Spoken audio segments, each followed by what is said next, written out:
Okay, welcome back to the Microsoft Excel training.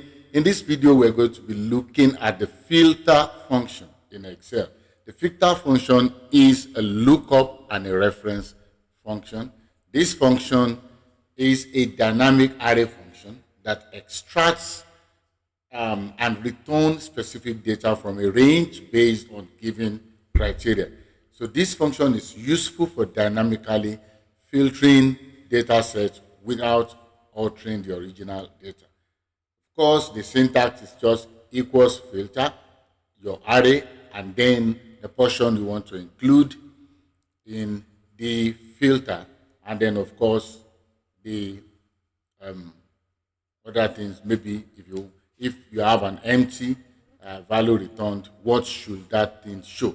So the key features here is it dynamically extracts data based on conditions, then handles multiple filtering conditions, works with numbers, text, and logical operators, prevents errors by using the if empty argument, then works well with sort, unique, and array function.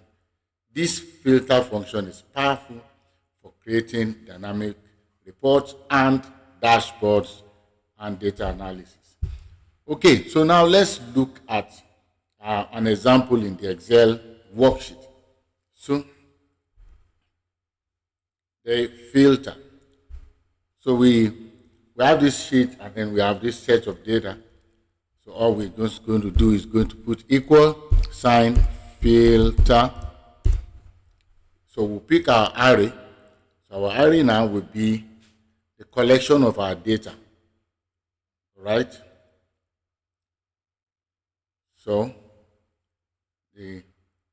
that will be your entire data range. I can use Control Shift down arrow to make my selection quickly. Okay. So I put a comma. So include what? So I want to include the product section. Okay. This product section. And I want it to, I'll just extend that by one more. So I want the product section to be equals to banana. So we are filtering by banana. So we are good. Then just close the bracket. So this is our array, and this is the criteria section. And of course, this is what we are providing as our criteria.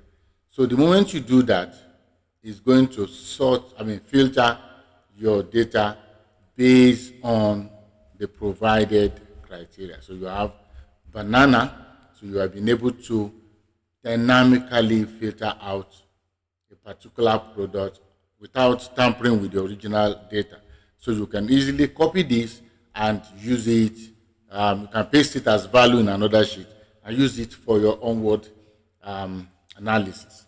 Okay, so this is where I'm going to stop on how to use the filter function in Excel.